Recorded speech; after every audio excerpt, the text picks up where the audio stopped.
Jill Biden insults John Kennedy. John's one-line comeback leaves the nation stunned. The grand ballroom of the Washington, D.C. Convention Center shimmered beneath crystal chandeliers, its polished marble floors reflecting the elegance of the Unity for America Women's Summit. The air buzzed with anticipation as politicians, philanthropists, and journalists mingled, their conversations a gentle hum beneath the clink of champagne glasses. The event, billed as a nonpartisan celebration of women's leadership, had drawn a diverse crowd, from senators' spouses to grassroots activists, each dressed in their finest. At the center stood a stage adorned with white roses and draped in navy velvet, waiting for the evening's keynote speakers. Among them was John Kennedy, the Louisiana senator renowned for his sharp wit and Southern charm, invited to speak on bipartisan cooperation. Across the stage stood Jill Biden, former First Lady, her presence commanding, her emerald dress perfectly tailored, her smile polished yet tight. Though outwardly composed, her eyes flickered with irritation each time they met Kennedy's. The tension between them lingered, unspoken but undeniable, rooted in years of political rivalry. No one in the room could have foreseen that a single exchange would ignite a national firestorm. John Kennedy walked toward the stage with steady confidence, his crisp suit catching the light, his easy grin warming the crowd. He was no stranger to high-profile events, but the air tonight carried an unmistakable charge, like the stillness before a summer storm. The moderator, a seasoned journalist with a firm but friendly tone, introduced the evening's agenda and invited Kennedy and Jill forward for a ceremonial photo meant to symbolize unity. Polite applause rippled through the audience as the two approached. Kennedy extended his hand, his expression open and genial. Jill's smile faltered for only a heartbeat. As they leaned in for the cameras, she whispered under her breath, sharp and cutting, "Still chasing headlines, you political opportunist." The words hit like a jab. Kennedy froze for a split second, his eyes locking with hers. To the audience, nothing seemed out of place, but for him, the world narrowed. Jill's stare carried a challenge, daring him to respond. Her remark wasn't just personal, it was an attempt to dismiss his decades of service in a single swipe. For a moment, Kennedy considered brushing it off, smiling for the flashbulbs, and moving on. But the smug edge in her voice stirred something deeper. He set his jaw, turned fully to face her, and spoke in a low but firm tone that seemed to still the air around them. "I'm no opportunist, Jill. I fight for what's right. Something you may have forgotten." The words landed with explosive force. The moderator froze, photographers hesitated, and gasps spread through the first rows. Jill's face flushed, crimson, her eyes widening as the sting of his comeback sank in. The ballroom fell into a hush, the tension thick. Kennedy calmly stepped back to his spot on stage, his composure steady, while Jill struggled to recover, smoothing her dress and forcing a brittle smile. What might have been a fleeting clash, forgotten by dessert, was already spreading across the nation. The cameras had caught it all. Reporters in the press pool fired off updates as clips of the moment hit social media. Hashtags like Kennedy Strikes Back and Jill vs. John began trending, setting the internet ablaze. Some praised Kennedy's sharp wit, others condemned the exchange as unbecoming, but everyone agreed something extraordinary had just happened. On stage, the moderator scrambled to regain order, ushering the speakers to their seats. Kennedy settled in, his posture relaxed, but his thoughts racing. Politics was always rough, but this had felt personal, deliberate, a calculated attempt to undercut him in front of the nation's elite. Jill sat across from him, her gaze fixed firmly on the audience, avoiding his eyes. Kennedy wondered what resentment had driven her words. What bitterness simmered beneath her polished exterior. As the keynote speeches resumed, he reflected on the deeper meaning of the moment. He had come to speak about unity, about bridging divides, yet her remark revealed the truth about Washington's glittering facade. Behind the smiles were grudges, rivalries, and power plays. The word echoed in his mind.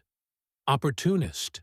It gnawed at him, not because it rang true, but because it embodied the cynicism corroding public trust. He had fought for Louisiana, for tax reform, for disaster relief, for ordinary families, often against heavy opposition. He wasn't flawless, but he had always tried to serve with integrity. To be reduced to a caricature in one whispered insult felt like a betrayal, not only of him, but of the people he represented. When the program paused for intermission, the room buzzed with hushed conversations, guests whispering about the confrontation with equal parts shock and fascination. Kennedy stepped from the stage into a small crowd of supporters, greeted with approving smiles and firm handshakes, their reactions confirming what the nation was already beginning to realize. His words had struck a nerve far beyond that ballroom. "You put her in her place," a woman whispered to Senator John Kennedy, her voice low but full of admiration. He gave a polite smile and a nod, though there was no triumph in his eyes. Instead, a weight of responsibility settled over him. This wasn't about a clever retort. It was about what came next. As he stepped into a quieter corner of the ballroom, his aide, Clara, approached. Young, sharp, and quick, she held out a tablet glowing with fresh notifications. "Senator, you're trending everywhere," she said, her tone a mixture of awe and urgency. "People are calling it the showdown of the year. But there's more." She hesitated before passing him the screen. Displayed on it was a grainy image of a government contract, posted anonymously on X. The document claimed to have been authorized without oversight, and at the bottom, the signature belonged to someone close to Jill Biden's inner circle. Kennedy's brow furrowed as he read. It showed a $750,000 payment to a consulting firm for strategic outreach, a vague term that immediately raised suspicion. The contract was dated from a time when concerns about transparency in federal spending were rampant. He returned the tablet to Clara, his voice low but steady. "Find out everything you can. Quietly." She nodded and began typing furiously. Kennedy knew the dangers of pursuing such a lead.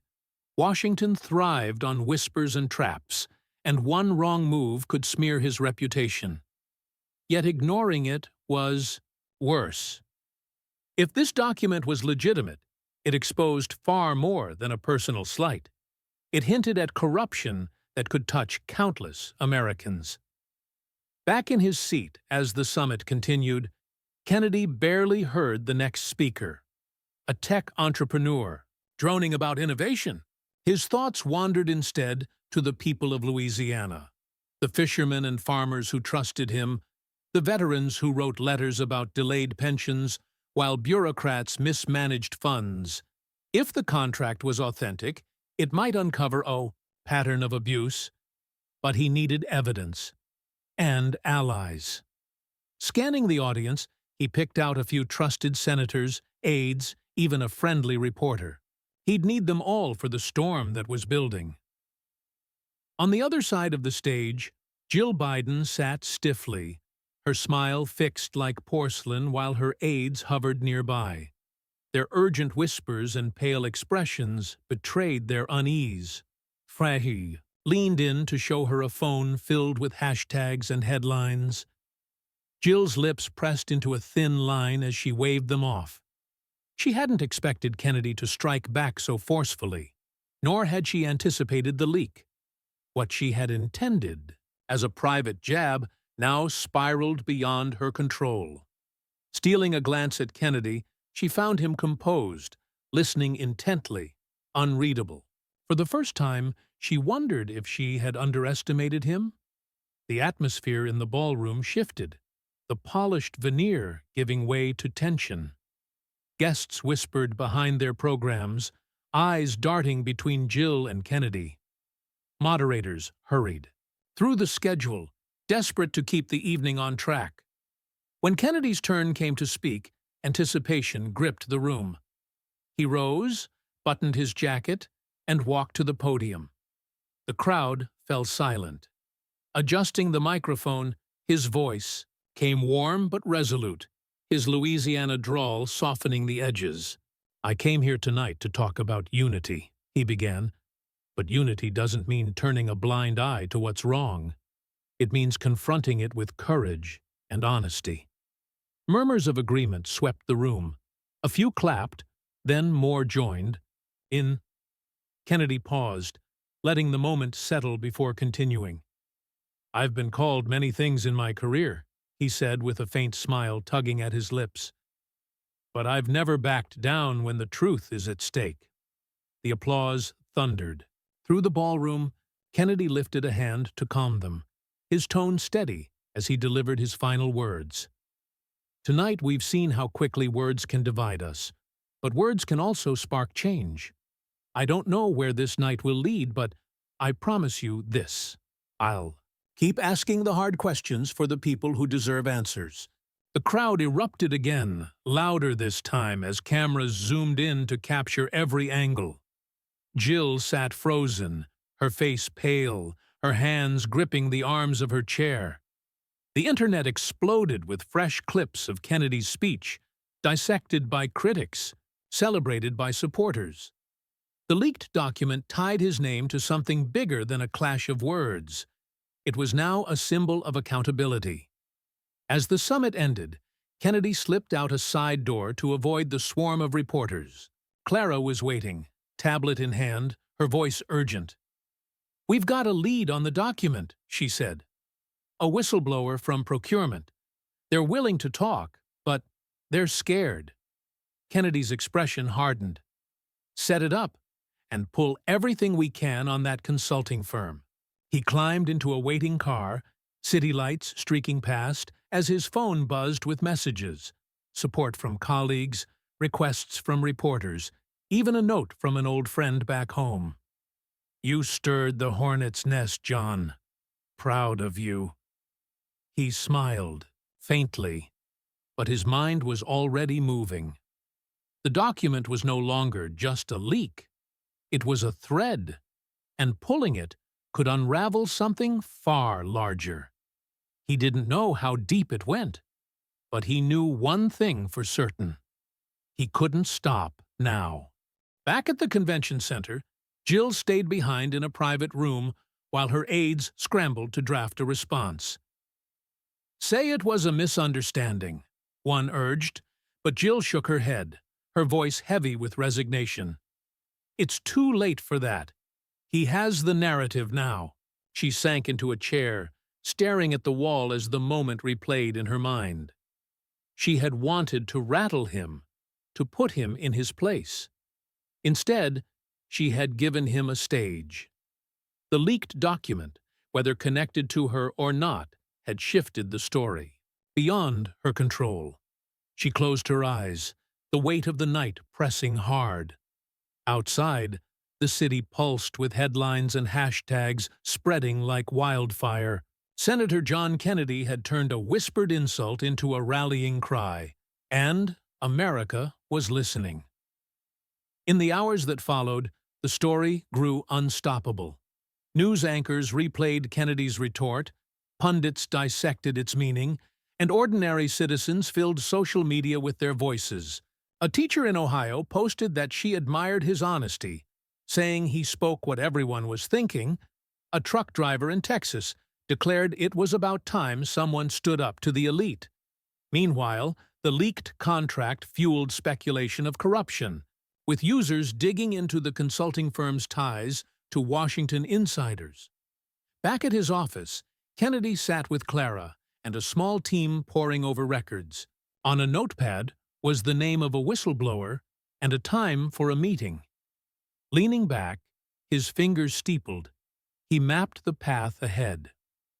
This was no longer about Jill, or even about himself.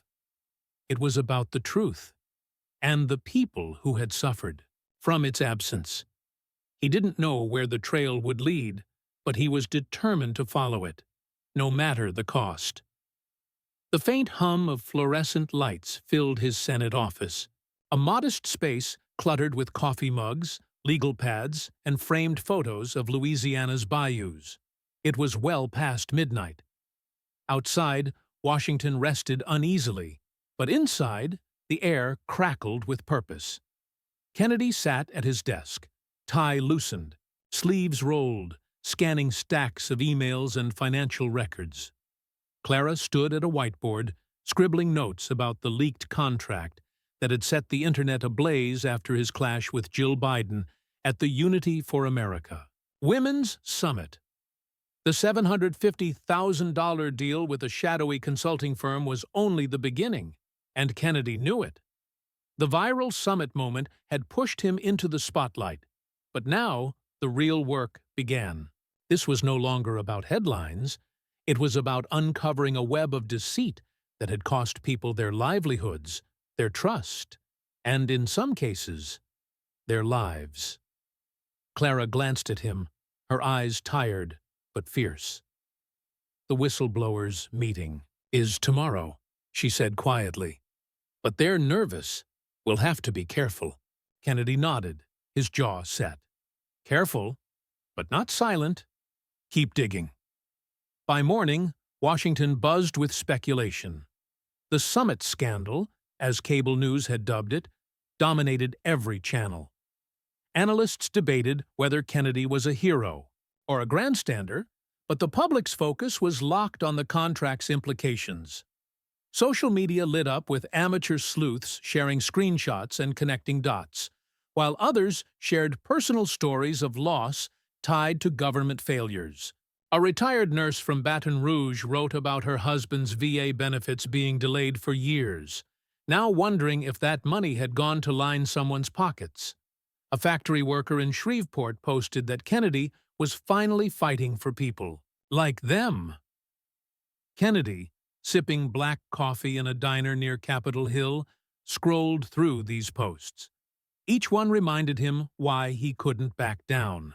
The summit had been the spark, but the fire now burned with the voices of ordinary Americans demanding answers.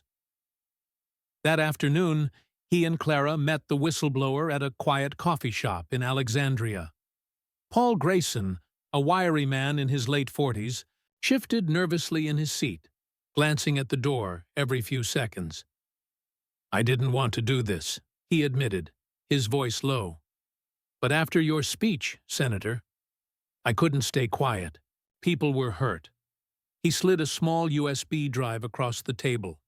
Inside were emails, memos, and spreadsheets, evidence of contracts funneled through the same firm, totaling over $2 million. The records showed digital signatures, approved, without oversight, tied to intermediaries with deep Washington connections. Paul leaned closer, his voice barely above a whisper. This wasn't sloppy bookkeeping. It was deliberate. They knew the money wasn't reaching the programs it was meant for. Kennedy gripped the drive, his mind racing. "Who's they, Paul?" he pressed. Paul hesitated before naming several mid-level officials. None were household names, but all were linked to powerful figures. "I don't know how far it goes," he admitted, "but I saw enough to know it's wrong." Back at the EEA office, Clara and a small circle of trusted staff began cross-referencing Paul's files with public records. The consulting firm, Apex Strategies, was nothing more than a shell. Its website was a bare-bones template, its address a simple P.O. box in Delaware. Yet the contract stretched across multiple federal agencies, from Veterans Services to disaster relief. One spreadsheet revealed a $300,000 payment earmarked for community outreach in a Louisiana parish still reeling from a hurricane. But when John reached out to locals, They confirmed no such outreach had ever taken place. The deeper the investigation went, the clearer the pattern became. Funds meant for vulnerable communities were siphoned away, replaced with vague reports and inflated invoices. Clara pinned a map to the wall, each marker tied to an apex project. Soon the board was covered, a constellation of betrayal stretching. Across the nation, John paced, frustration building in his chest. "This isn't just about money," he said sharply. "It's about people waiting for help that never came. We need names, Clara. Real names, not just shell companies." Resistance came swiftly. By midweek, John's office was flooded with calls, some supportive, others threatening. An anonymous email warned, "Drop this, Senator, or you'll regret it." A senior colleague, a senator known for straddling both sides, cornered John in the Capitol's marble hallways. "You're kicking a hornet's nest," he said, tone paternal but edged with warning. "This could end your career." John held, his gaze without flinching. "If fighting for the truth ends my career, then it's a career not worth having." The older senator shook his head and walked away, but John felt resolve settling deep inside him. He wasn't naive. He knew Washington, thrived on secrets and compromises, but he also carried the faces of those back home. The widowed teacher, the veteran in a wheelchair, the single mother who never received her FEMA aid. Their stories weren't statistics. They were why he was here. Clara's digging soon uncovered a breakthrough, an email thread between an Apex consultant and a low-level official in the Department of Health and Human Services. The official, a woman named Diane Carter, had flagged glaring discrepancies in a $500,000 contract for medical supplies that never reached rural clinics. Her emails grew increasingly desperate, culminating in a final plea. "We're failing these communities. Please, we need an audit." The reply was curt. "Diane, focus on your assigned tasks." Now retired, Diane agreed to meet John in a quiet park near the tidal basin. Her hands trembled as she passed him a folder. "I tried to stop it," she whispered, her voice cracking. "But they made it clear my job was on the line." Inside were copies of her ignored complaints and a single sheet listing 3 Apex contracts, each tied to a different agency. Tears welled in her eyes. "I'm sorry I didn't do more." John placed a reassuring hand on her shoulder, his voice steady but kind. "You're doing it now, Diane. That's what matters." The evidence was mounting, but John knew it wasn't enough to change a system built on silence. He needed allies, and he needed the public's voice to grow louder. He reached out to a bipartisan group of senators, a young progressive from Minnesota and a veteran conservative from Texas, both known for their integrity. Late one night in a Senate conference room, he laid out the evidence, the USB drive glowing on the table like a beacon. The Minnesota senator frowned, concern etched across her face. "How do we know this won't just get buried?" John leaned forward, his tone unwavering. "We don't. But we can make it too big to ignore. We don't lead with accusations. We lead with questions. Let the people decide what's right." The Texas senator, his weathered face grim, gave a nod. "I'm in, but we'll need more than documents. We'll need stories, real people, real pain." Inspired, John and his team began gathering testimonies. Clara launched a secure hotline, and within days, calls poured in. A firefighter from Oklahoma described how disaster relief funds promised after a tornado never materialized, forcing his town to rebuild alone. A nurse in rural Georgia spoke of patients who died waiting for subsidized care while their applications disappeared in a bureaucratic void. Each story was another thread in the growing tapestry. and John felt the weight of everyone. He spent hours listening, scribbling notes, his resolve hardening with each call. One evening, a soft-spoken woman named Maria called from New Orleans. Her voice shook as she described her son, a veteran who had died waiting for mental health services. "They said the funding was there," she whispered through tears. "But it wasn't. Senator, please, don't let this happen to someone else." John's throat tightened, and he promised, "We're fighting for you, Maria, for all of them." The public's response was electric. Grassroots groups organized rallies outside federal buildings, small but fierce. A viral video showed veterans in Missouri holding signs that read, "Where's our money?" A college student in California launched a petition for a congressional audit, amassing 50,000 signatures in just 2 days. John, wary of fueling division but determined to push forward, saw an opportunity to channel this energy. He agreed to a primetime interview with respected journalist Maria Vasquez, whose no-nonsense approach had earned her a loyal audience. Broadcast live from a studio overlooking the Capitol, the interview became a turning point. Maria didn't waste words. "Senator, you've stirred up a storm," she said, her eyes steady. "But critics say you're chasing fame, not truth. What's your endgame?" John leaned forward, voice calm but unwavering. "My endgame is simple. Answers."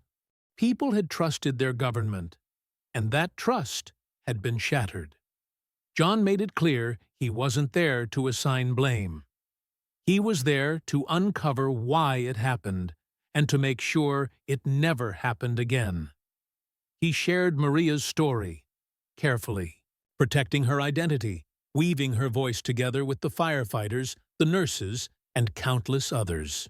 Holding up a redacted Apex contract, its blurred details impossible to ignore, he said firmly, "This isn't about one firm or one official. It's about a system that allowed these contracts to slip through while people suffered." The interview struck a nerve. Viewers flooded X with messages of support, and the hashtag #ChachaTruth with Kennedy shot to the top alongside clips of his words. A retired teacher wrote, "I have never seen a politician talk like that. So real, so human." Even skeptics began listening, drawn in by John's refusal to sensationalize. He wasn't naming villains or declaring victories. He was asking questions, and America was ready to ask them too. Behind the curtain, the pressure mounted. Clara received a lead about a second whistleblower, a former Apex employee willing to testify under anonymity. The information revealed a meeting where officials had openly discussed streamlining contract approvals, bypassing the very safeguards meant to protect taxpayers. John gathered his Senate allies, and together they drafted a resolution calling for an independent audit of federal contracts. It would force the matter into the open, but John knew legislation alone wouldn't heal the wounds. He needed to face the people themselves. Ignoring Clara's warning, he announced a town hall in Louisiana, open to anyone harmed by government mismanagement. "It's risky," Clara cautioned. "The media will swarm. So will your critics." John's eyes held steady. "Good. The truth doesn't hide from a crowd." As the town hall drew near, his office became a war room. Staffers sorted through hundreds of RSVPs, each attached to a story of loss or betrayal. A young law student volunteer named Ethan read one aloud, his voice trembling. A widower had written about his wife's death after a delayed surgery, the hospital citing lack of funding. Ethan lowered the page, his eyes heavy. "Senator, how do you keep going, knowing how many people are hurting?" John paused, then spoke, softly. "Because if I stop, their stories stop too, and I won't let that happen." The room fell silent. the weight of his words binding them together. They were no longer just staffers. They were a movement, united by the mission to shine a light where shadows had spread too far. That night, John stood at his office window, the Capitol dome glowing in the distance. His phone buzzed with a text from Paul, the whistleblower. "More documents coming. Stay safe." John's heart pounded, not with fear, but with clarity. The summit had been a spark, a flash of defiance. This was the real fight. The truth was out there, hidden in files, whispered in corners, carried in the voices of the forgotten. He didn't know how far it would go or what it would cost him, but he knew one thing. He was all in. The people deserved answers, and he would find them. One document, one story, one step at a time. The Louisiana sun dipped low over the Baton Rouge Community Center as a modest crowd gathered outside. It was a stark contrast to the chandeliers and polished stages of the Unity for America Women's Summit. But for John Kennedy, this was where real work happened. Inside, folding chairs were arranged in a semicircle. Veterans in faded caps sat, beside single mothers clutching worn purses, retirees with trembling hands beside young activists with determined eyes. They had come to the town hall, he promised, drawn by his call for truth after his viral clash with Jill Biden and the mounting revelations of misused funds. The air was thick, not with spectacle, but with something rarer, the hope of being heard. John stepped to the front. No podium, no jacket, just a rolled-up shirt and a microphone.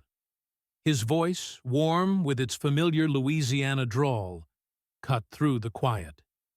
"Tonight isn't about me," he began, locking eyes with a gray-haired woman in the front row. "It's about you, your stories, your struggles, your fight. Let's talk." The room leaned forward, ready. And with that, the next chapter began. Not with confrontation or investigation, but with connection, accountability, and a fragile promise of healing. John had spent the weeks since the summit building a case, gathering whistleblower testimony and verifying contract records that exposed systemic failure. The leaked Apex Strategies documents, now confirmed by independent auditors, had ignited a national debate. Rallies, petitions, and demands for reform spreading like wildfire. But John knew this much: paper alone couldn't heal the damage. The people in that room, and millions like them, needed more than proof of corruption. They needed to know their pain mattered. John invited the first speaker, a retired firefighter named Carl, to step forward. Carl's voice trembled as he spoke of his town's desperate struggle to rebuild after a flood. FEMA funds had been promised, but never came, while Apex pocketed hundreds of thousands for consulting. "We lost homes. We lost businesses," Carl said, his eyes shining. "I'm here because you, Senator, asked the question we couldn't. Where did the money go?" The room broke into applause, not loud, but raw and heartfelt, a release of years of frustration. John nodded, resting a hand on Carl's shoulder, then passed the microphone to Lena, a nurse who described patients, turned away from underfunded clinics. One by one they came forward, teachers, veterans, parents, each story another wound, each voice a step toward reclaiming dignity. Outside, a handful of reporters live-streamed the event, their cameras capturing something unpolished and real. Social media, still charged by the tighty Truth with Kennedy wave, amplified every testimony. A college student in Ohio tweeted, "This isn't politics. This is people finally being seen." A grandmother in Nevada posted, "I cried watching that nurse. Kennedy's giving us a voice." The town hall was no longer just a local meeting. It was a mirror reflecting a nation's betrayal. John listened to every speaker, his notepad forgotten, his focus absolute. When Jamal, a young man whose brother had died waiting for VA mental health care, broke down mid-sentence, John stepped forward and gently said, "Take your time, son. We're all here," Jamal finished, and the room rose to a standing ovation. Not for John, but for the courage to speak. In that moment, John understood. This was bigger than contracts or scandals. It was about restoring trust, not only in fight on government, but in each other. The town hall stretched past 2 hours, but no one left. When the final speaker, an elderly widow named Rose, finished recounting how her husband's pension was denied, John took the microphone. His voice was steady, though heavy with emotion. "I have heard you tonight," he said, "and I promise you, we're not done. But this isn't about pointing fingers or settling scores. It's about making sure no one else ever sits in a room like this, feeling forgotten." He announced the formation of a bipartisan Senate task force to audit federal contracts, a proposal already gaining traction. But more importantly, he pledged to continue holding town halls, to keep listening. "Truth isn't a one-time fix," he told them. "It's a commitment." The applause came again, but the real story was in their eyes. Gratitude, resolve, and a spark of hope. As the event ended, people lingered, shaking John's hand, showing photos of loved ones lost to systemic failure. Rose pressed a faded military medal into his palm and whispered, "For my husband, keep fighting." John nodded, throat tight, and slipped the medal into his pocket, a reminder of what was at stake. By morning, Washington felt different. The town hall had aired on local stations and exploded online, its authenticity cutting through partisan noise. John's office was flooded with emails, not just from Louisiana, but from every state. Please, thank yous, stories.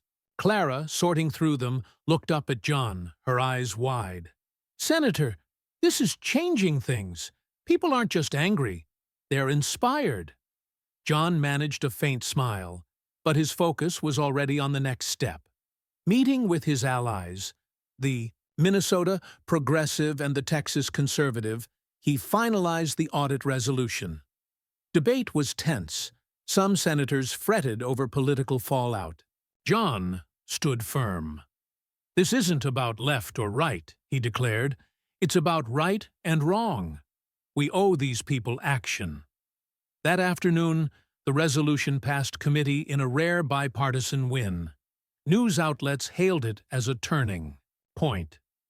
But John knew the real challenge was ahead, making sure the audit led to real accountability, not reports gathering dust.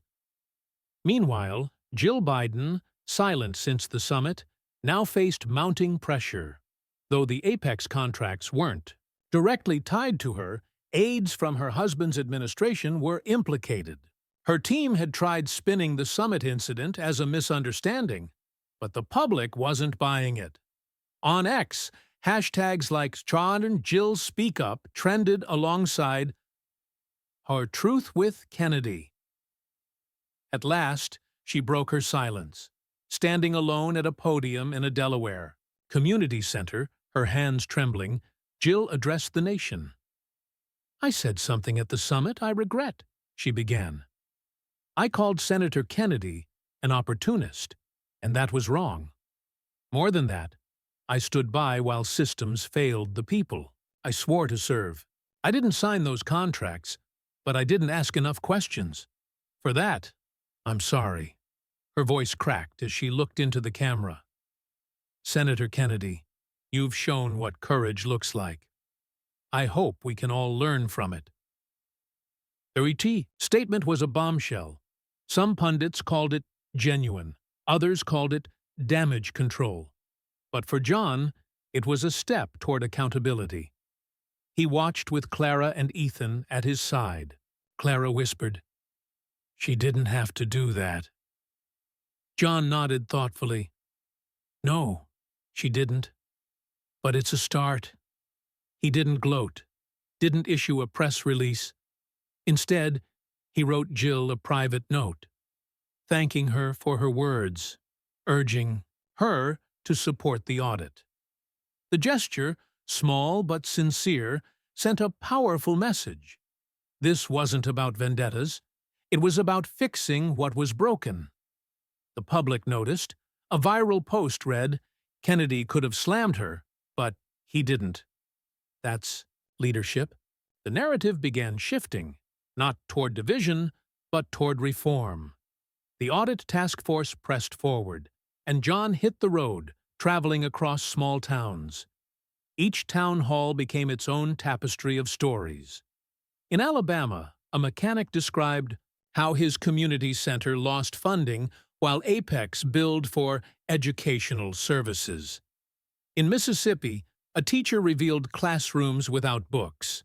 John listened, questioned, promised action, and shared something rare: his own doubts.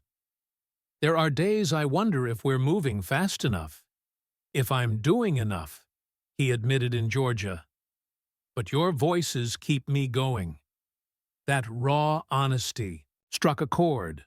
A young mother posted, "He's not just a senator. He's human. That's why I trust him." The town halls became a movement, not about Kennedy, but about the belief that truth could rebuild what corruption had torn apart. As the audit revealed $4 million misallocated across a dozen agencies, pressure mounted. A new bill emerged, the Transparency in Contracting Act, requiring public disclosure of federal contracts and stricter oversight. John co-sponsored it, working late nights to refine its language. At a Capitol Hill press conference flanked by senators from both parties, he declared, "This bill isn't the end. It's the beginning.